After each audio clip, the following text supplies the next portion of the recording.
Continents, continents यानी महाद्वीप। तो विश्व में 7 बड़े कॉन्टिनेंट्स हैं, 7 मेजर कॉन्टिनेंट्स हैं। ये हमारे 7 कॉन्टिनेंट्स हैं। सबसे बड़ा कॉन्टिनेंट है एशिया, यानी जमीन लैंडमास के भूभाग के हिसाब से ये जो पीला इलाका दिख रहा है ये सबसे बड़ा भूभाग कहें, इसे महाद्वीप कहें। और सबसे छोटा इसमें आता है ऑस्ट्रेलिया, सबसे छोटा। 7 हैं कुल मिला के। कितने हमारे कॉन्टिनेंट हो गए? 7। कौन कौन से हो गए? एशिया, अफ्रीका, मैं आपको साइज के हिसाब से बता रहा हूं। Asia, Africa, north America, south America, Antarctica, Europe. इसके बारे में अभी मैं बात करूंगा, इनमें से कौन बड़ा है कौन छोटा। वैसे सबसे आखिर में ऑस्ट्रेलिया आता है, फिर यूरोप, उसके पहले फिर एंटार्क्टिका, उसके जस्ट पहले साउथ अमेरिका, फिर उसके ऊपर नॉर्थ अमेरिका, फिर अफ्रीका और सबसे ऊपर एशिया। तो इसमें मैं आपको थोड़ा एक एक्सरसाइज भी करवाऊंगा। इसके अलावा आप देखिएगा कि इन 7 कॉन्टिनेंट के अलावा हमारे पास 5 महाद्वीप हैं।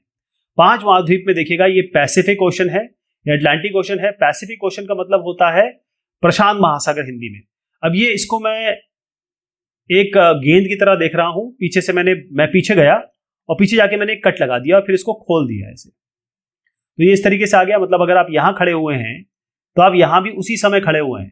यहां पर आप एक ही जगह पे खड़े हुए हैं क्योंकि ये कट करके हमने ओपन किया हुआ है। यहां पर हमारी विषुवत वृत्त है यानी भूमध्य रेखा, जिसे हम इक्वेटर भी कहते हैं। अगर आप जमीनी स्तर पे देखें, दृष्टिकोण से देखें, तो जमीन सबसे ज्यादा नॉर्थ हेमिस्फीयर में है। इसके ऊपर नॉर्थ होता है, इसके नीचे साउथ होता है। तो बहुत ज्यादा जमीन हमारे पास नॉर्थ हेमिस्फीयर में है, कम जमीन हमारे पास नीचे है। यहां पर पैसिफिक ओशन है, 5 दिखा देता हूं। ये पैसिफिक ओशन, ये भी पैसिफिक ओशन हो गया। यानी ये मान लीजिए कि ये दोनों जुड़े हुए हैं। यहां से ये नॉर्थ अमेरिका के साथ एकदम रशिया का पार्ट जुड़ा हुआ है, यहां ये जुड़ा हुआ है। इसके अलावा ये एस शेप में आप अटलांटिक ओशन देख रहे हैं, सबसे बिजी ओशन है, इसके बारे में चर्चा करेंगे। उसके बाद इंडियन ओशन, ये त्रिभुजाकार आप देख रहे हैं। फिर आर्कटिक ओशन हो गया, ये आर्कटिक ओशन हो गया। इसके बाद सदर्न ओशन हो गया, 60 डिग्री के करीब है ये, और ये अंटार्कटिका के ऊपर है। ध्यान रहे कि केवल अंटार्कटिका ऐसा एक महाद्वीप है जहां पर कोई भी नहीं रहता। यहां पर केवल लोग शोध के लिए जाते हैं, यानी केवल रिसर्च के लिए जाते हैं। बहुत ठंडा इलाका है, रहने की कोई व्यवस्था यहाँ पर है नहीं, और रहने के लिए कोई यहाँ जाएगा भी नहीं, क्योंकि बहुत मुश्किल है यहाँ की, क्योंकि ये है पोल, ये है पोलर इलाका। एक एक करके ये 7 जो मेजर कॉन्टिनेंट्स हैं हमारे, उनको हम देखेंगे। सबसे पहला है एशिया। एशिया सबसे बड़ा कॉन्टिनेंट है, सबसे बड़ा महाद्वीप है।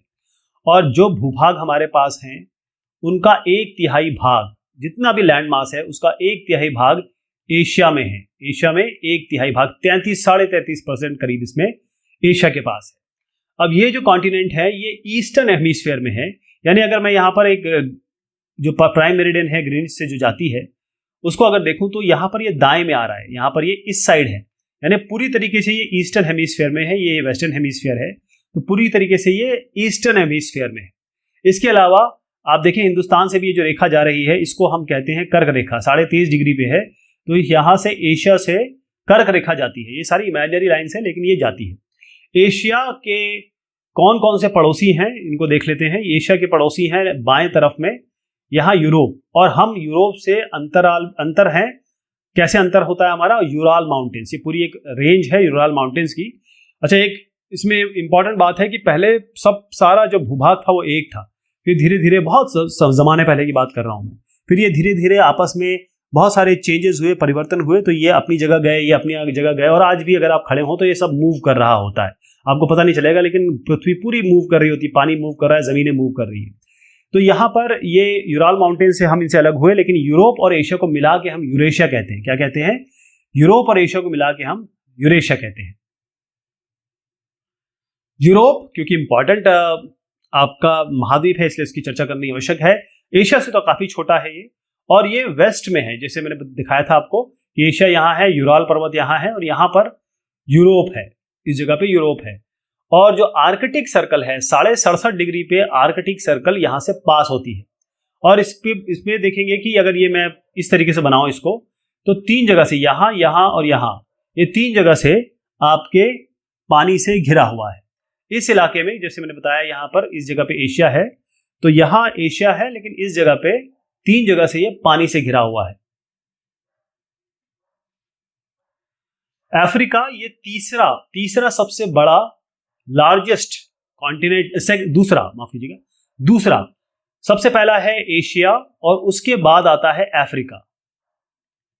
अफ्रीका दूसरे नंबर का सबसे बड़ा कॉन्टिनेंट है और ये ऐसा कॉन्टिनेंट है जहां पर जो तीन हमारी रेखाएं जिससे हम सब चीजें समझते हैं जानते हैं, ये तीनों ही रेखाएं इस एक यूनिक बात है, ये अफ्रीका से पास होती है। वो मैं आपको तीनों दिखाता हूं, लेकिन इससे पहले आपको ये जो इलाका दिखा रहा हूं ये सहारा डेजर्ट है, यानी कि सबसे गर्म डेजर्ट पूरे विश्व का अफ्रीका में ही है। आपने देखा होगा कि अफ्रीका के लोगों का जो कॉम्प्लेक्शन होता है थोड़ा ब्लैक होता है, काला होता है। वो उसका कारण यह है कि ये बिल्कुल भूमध्य रेखा इसके बीच से गुजरती है, तो यहाँ गर्मी बहुत ज्यादा पड़ती है। जहां गर्मी बहुत ज्यादा पड़ती है वहां लोगों का कॉम्प्लेक्शन डार्क हो जाता है बिकॉज ऑफ द सनलाइट। इसके अलावा जो कॉन्टिनेंट है उसके चारों तरफ, यहाँ दीजिए, यहाँ देखिए, यहाँ देखिए, यहाँ देखिए, यहाँ देखिए, चारों तरफ ये समुद्र से घिरा है। ऊपर आप मेडिटेरेनियन सी देख रहे हैं, यहाँ पर आपका अटलांटिक सी है, यहाँ इंडियन सी है और नीचे आपका सदर्न दक्षिण जो हमारा महासागर है वो है। एक और चीज इसमें जानने योग्य है कि नील नदी जो है वो सब ध्यान रखिएगा, लॉन्गेस्ट रिवर है, ये सबसे लंबी रिवर, सबसे बड़ी नहीं, सबसे बड़ी अमेजन अभी आने वाली है, लेकिन सबसे लॉन्गेस्ट रिवर जो है वो नाइल है, ध्यान रहेगा। सबसे लंबी रिवर यहीं से अफ्रीका में ही है। तीन चीजें मैं आपको दिखाना चाहूंगा जो काफी बार पूछी जाती है कि पहला है यहाँ पर इक्वेटर, ये है 0 डिग्री लैटिट्यूड।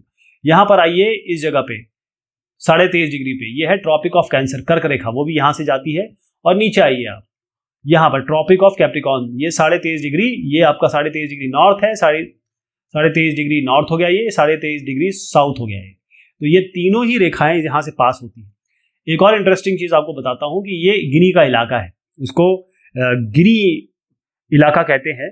और इक्वेटर यहाँ से और ऊपर से जो लाइन चली आ रही है जिसको हमने मानक प्राइम मेरिडियन माना हुआ है, वो यहाँ पर आकर मिलती है इस जगह पर। तो ये 0 डिग्री इधर यहाँ पर आता है। ये तो आपको ध्यान रहेगा कि कोई चीज आप इसके आसपास याद कर लीजिए, उसके करीब होगा। लेकिन ये इलाका है जहाँ पर 0 डिग्री लैटिट्यूड है, 0 डिग्री लॉन्गिट्यूड है, यानी 0 अक्षांश देशांतर है, वो भी यहाँ पर है। नॉर्थ अमेरिका यानी कि जो उत्तर अमेरिका और दक्षिण अमेरिका ये ऊपर नीचे है। तो नॉर्थ मतलब ऊपर वाला, साउथ वाला मतलब नीचे वाला। तो हम नॉर्थ अमेरिका की बात कर रहे हैं। इसमें जो दो इंपॉर्टेंट कंट्रीज हैं वो है कनाडा और यूनाइटेड स्टेट्स, काफी डेवलप्ड कंट्रीज हैं। और ये तीसरा लार्जेस्ट कॉन्टिनेंट है। पहला हो गया एशिया, दूसरा हो गया अफ्रीका, तीसरा कौन सा हो गया? North America. अब ये जो इसमें इंपॉर्टेंट बात आती है क्योंकि ये दोनों जुड़े हुए हैं, साउथ अफ्रीका नॉर्थ अमेरिका जुड़े हुए हैं। तो ये जुड़े जो हुए हैं इसको जुड़ाव जो है उसको हम कहते हैं इस्थुमस ऑफ पनामा, यानी कि पनामा जल संधि से जुड़े हुए हैं। ये जो आप देख रहे हैं ना यहाँ पर, ये जो इलाका है उसको यहाँ थोड़ा एक्सपैंड करके दिखाया गया है। यहाँ पे यही पनामा जल संधि है जिससे नॉर्थ और साउथ ये दोनों अमेरिका मिले हुए हैं। ओके। और इसके अलावा यहाँ देखिएगा, यहाँ पर आपका प्रशांत महासागर है, पैसिफिक महासागर है, दाएं हाथ पे अटलांटिक ओशन है, ऊपर यहाँ पर आर्कटिक ओशन है। ये तीन ओशन इस कॉन्टिनेंट के चारों ओर इर्द गिर्द हैं। साउथ अमेरिका यानी दक्षिण अमेरिका ये आप देख रहे हैं। इसके अलावा ऑस्ट्रेलिया के बारे में भी बात करेंगे। साउथ अमेरिका ये बहुत सारा इसका भाग जो है सदर्न हेमिस्फीयर में, क्योंकि इक्वेटर यहाँ पर है। अगर इक्वेटर यहाँ है तो इसके नीचे आपका सदर्न हेमिस्फीयर है, इसके ऊपर नदर्न हेमिस्फीयर है। तो आप देखेंगे क्योंकि इक्वेटर बहुत ऊपर से पास हो रही है इसके, तो बहुत सारा भाग इसका नीचे है यानी सदर्न हेमिस्फीयर में है। इसके अलावा यहाँ पर लेफ्ट में बाएं तरफ इसके प्रशांत महासागर है, पैसिफिक ओशन है, दाएं तरफ इसका अटलांटिक ओशन है।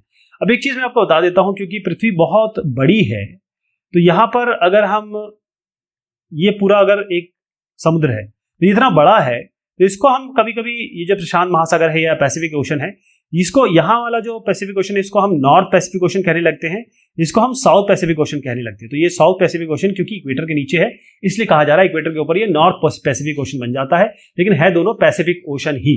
इसके अलावा एक जो पूरे विश्व की सबसे बड़ी नहीं कहूंगा मैं, लंबी कहूंगा, ध्यान रहे, सबसे लंबी जो पर्वत श्रृंखला है एंडीज, क्या नाम है इसका? ANDE, सबसे लंबी पर्वत श्रृंखला जो नॉर्थ से साउथ तक पूरी तरफ आती है वो यहां पर है साउथ अमेरिका में। ये यहां से शुरू होती है और पूरी यहां तक पहुंचती है। इससे बड़ी हमारे पास कोई विश्व में इससे बड़ी माउंटेन रेंज है ही नहीं। इसके अलावा साउथ अमेरिका में सबसे बड़ी, मैं लार्जेस्ट बता रहा हूं, लंबी तो ना ही लोगे, सबसे दूरी वाली, लेकिन सबसे बड़ी विड्थ के हिसाब से, पानी के कंटेंट के हिसाब से, वो है अमेज़न। आपने अमेज़न का नाम सुना होगा क्योंकि ये हम सबसे ज्यादा ऑक्सीजन यहीं के जंगल और यहीं के इलाके हमें देते हैं। अमेज़न में आग वगैरह के बारे में आप सुनते रहते हैं, वो यही इलाका है। थोड़ा करीब ले जाके दिखा देता हूं ताकि आपके दिमाग में ये छप जाए। ये अमेज़न का इलाका है, ये अमेज़न बेसिन आप देखिएगा, ये सब अमेज़न का इलाका है। इसके बाद बात आती है ऑस्ट्रेलिया की। ये आइलैंड कॉन्टिनेंट है। आइलैंड कॉन्टिनेंट इसलिए है क्योंकि ये एक छोटा कॉन्टिनेंट है, साथ में ये आइलैंड यानी द्वीप की तरह है, और ये पूरी की पूरी तरीके से ये साउथ हेमिस्फीयर में, सदर्न हेमिस्फीयर में है, यानी सदर्न हेमिस्फीयर नीचे 0 डिग्री के काफी नीचे है। और यहां पर पूरे ही चारों तरफ आप देखेंगे कोई ना कोई ओशन आपको दिखाई देगा। यहां पर आप देखिए इंडियन ओशन हो गया, और बाकी सी भी है आसपास छोटे। जब हम कम पानी की बात करते हैं, कम इलाके की बात करते हैं पानी की, तो उसे हम सी कहने लगते हैं, उसको हम सागर कहते हैं। लेकिन बड़े वाटर रिजर्वायर की बात करते हैं, बहुत बड़े इलाके की बात करते हैं पानी की, तब उसे महासागर कहने लगते हैं।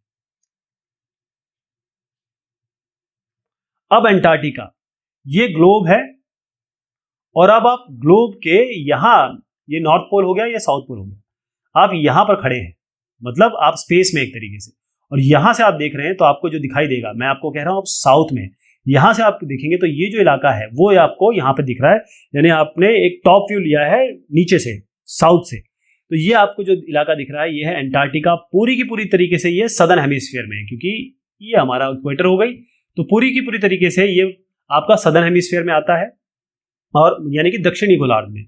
और जो साउथ पोल है ये इसके तकरीबन मध्य में आता है, जो हमारी एक इमेजिनरी पॉइंट है। और यहाँ पर हमेशा हमेशा बर्फ रहती है, क्योंकि सूरज की गर्मी यहाँ पड़ती है, यहाँ तक आते आते बहुत शिथिल हो जाती है, और कभी कभी पड़ती भी नहीं है। तो यहाँ पर आपको बर्फ इसीलिए हमेशा मिलती है। ये पोलार रीजन है, यहाँ पर लोग नहीं रहते हैं, कोई भी परमानेंट ह्यूमन सेटलमेंट नहीं है, यहाँ पर लोग यहाँ नहीं रहते क्योंकि यहाँ की सिचुएशन ऐसी है। लेकिन यहाँ पर लोग रिसर्च करने जरूर आते हैं। हिंदुस्तान के भी रिसर्च स्टेशन यहाँ पर हैं, जिनका नाम है मैत्री और दक्षिण गंगोत्री, याद रहेगा, मैत्री और दक्षिण गंगोत्री। हाइड्रोस्फीयर हाइड्रो का 7 महासागर हैं, और ओशन महासागर ये हाइड्रोस्फीयर का बहुत बड़ा पार्ट है, और सारे महासागर आपस में जुड़े हुए हैं। यानी अगर मैं आपको ले जाऊं यहाँ पर, पहले आपको सारे दिखा देता हूं। सबसे बड़ा जो महासागर है वो पैसिफिक ओशन है, ये पैसिफिक ओशन हो गया। फिर यहाँ अटलांटिक ओशन हो गया, ये इंडियन ओशन हो गया, ये आर्कटिक ओशन हो गया, ये सदर्न ओशन हो गया। ये सारे की सारी पानी आपस में मिली हुई है, सारा का सारा पानी आपस में जुड़ा हुआ है। ध्यान रहेगा कि जब भी पानी आपस में जुड़ा होता है तो पानी एक लेवल पे आ जाता है, इक्विलिब्रियम इसको कहते हैं। जब पानी एक लेवल पे आ जाता है तो हम यहां से ही मीन सी लेवल का डिस्टेंस निकालते हैं, हाइट निकालते हैं। तो ये मीन सी लेवल जो हो गया, ये पानी को बराबरी में ले आता है। सारे के सारी पानी हमने केवल नाम अपने आप दे दिए, लेकिन ये पानी हम अगर हम नाम नहीं भी देते तो भी आपस में जुड़ा होता, पानी हर जगह जुड़ा हुआ है। तो 3 मेन मूवमेंट है, क्योंकि ये पानी हमेशा मूव करता रहता है, पानी शिथिल नहीं है, रुका हुआ नहीं है। इसमें या तो लाटाएं आती रहती हैं, वेव्स आती रहती है, तरंगे आती रहती हैं, या फिर आप ज्वार भाटा कह सकते हैं, हाई टाइड, लो टाइड। इसके अलावा ओशन करंट्स भी बनते हैं, ऐसे करंट्स बनते रहते हैं। इसके अलावा मैं अगर आपको नाम से बताऊं तो पैसिफिक ओशन साइज के हिसाब से बता रहा हूं। सबसे पहला है पैसिफिक ओशन 1 नंबर, उसके बाद आता है अटलांटिक ओशन 2 नंबर, फिर आपका आता है इंडियन ओशन 3 नंबर, फिर सदर्न ओशन ये वाला 4 नंबर, फिर आर्कटिक ओशन 5 नंबर। ये इनके साइज के हिसाब से है। जो पैसिफिक ओशन है, प्रशांत महासागर, ये सबसे बड़ा महासागर है, और ये 1/3, जैसे एशिया 1/3 भूभाग में है, वैसी 1/3 पानी प्रशांत महासागर में है, यानी हमारे पैसिफिक ओशन में है। इसमें है पैसिफिक ओशन में। अब यहीं पर इसी पैसिफिक ओशन में ये इलाका आप थोड़ा ध्यान रखिएगा, इस इलाके के मैं आपको करीब ले जा रहा हूं। यहां पर हम गए, ऑस्ट्रेलिया के ऊपर वाला भाग दिखा रहा था, ये मैरियाना ट्रेंच है, और इस जगह पे एक चैलेंजर डीप करके जगह है। ये 11,022 इतना मीटर गहराई है यहाँ पर पानी की, यानी 11 किलोमीटर गहराई है पानी की। सबसे गहरा यही इलाका अभी तक पता चला है। सबसे डीपेस्ट पार्ट है पैसिफिक ओशन में। जो पैसिफिक ओशन है यहाँ पर, ये सर्कुलर शेप में, मतलब मैं इसको ऐसे बनाऊं और इसको ऐसे बनाऊं, क्योंकि आप यहाँ हैं तो यहाँ पर भी है, पृथ्वी को हमने कट करके खोला है, तो आप यहाँ हैं तो यहाँ पर भी है। इसका मतलब ये जो पूरा इलाका और ये जो पूरा इलाका, इसको मैं अगर जोड़ दूं तो एक सर्कल बन जाता है, यानी कि एक तरीके से ऑलमोस्ट सर्कुलर शेप में है। एशिया, ऑस्ट्रेलिया, नॉर्थ और साउथ अमेरिका, इसके पास है। देखिए यहाँ पर नॉर्थ अमेरिका हो गया, यहाँ आपका साउथ अमेरिका हो गया, पैसिफिक ओशन की बात कर रहा हूँ, यहाँ प्रशांत महासागर, यहाँ एशिया हो गया या ऑस्ट्रेलिया हो गया। तो इसके आसपास ये सारे बड़े बड़े महाद्वीप हैं। और इसके बाद अटलांटिक ओशन में आती है। ये अटलांटिक ओशन, यहाँ देखिए ये अपने आप ये एस शेप का बना रहा है, तो अंग्रेजी एस शब्द से ये मिलता जुलता है।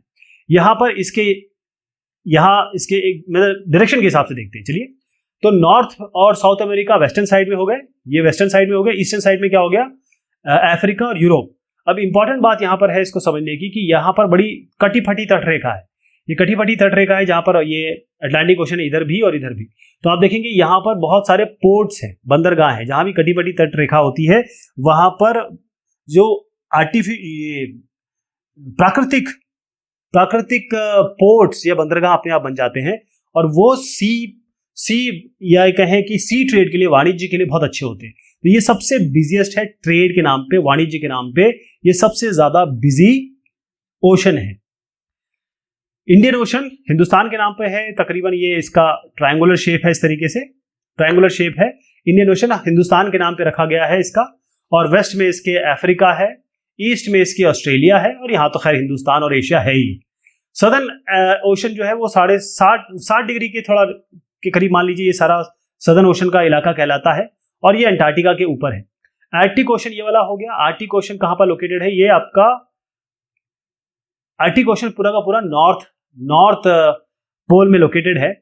यहां देखिएगा कि ये आर्कटिक ओशन यहां पर भी है, नॉर्थ अमेरिका के ऊपर, यूरोप के ऊपर भी है और एशिया के ऊपर भी है। तो नॉर्थ जो आर्कटिक ओशन है वो पूरा का पूरा नॉर्थ पोल में जो पानी है उसको आप आर्कटिक ओशन का नाम दे सकते हैं।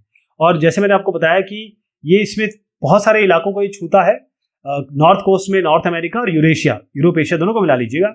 अब इसमें एक चीज आती है, एक छोटा सा एक शैलो वाटर है जहां पर पानी थोड़ा कम गहरा है, बेरिंग स्ट्रीट। तो कैसे ये कनेक्टेड है, बेरिंग स्ट्रीट, पहले आप इसको ध्यान रखिएगा, ये जो इलाका मैं आपको दिखा रहा हूं ये बेरिंग स्ट्रीट है ना। तो बेरिंग स्ट्रीट क्या है, ये रशिया और अलास्का, तो यहां से ये जुड़ा हुआ है बेरिंग स्ट्रीट।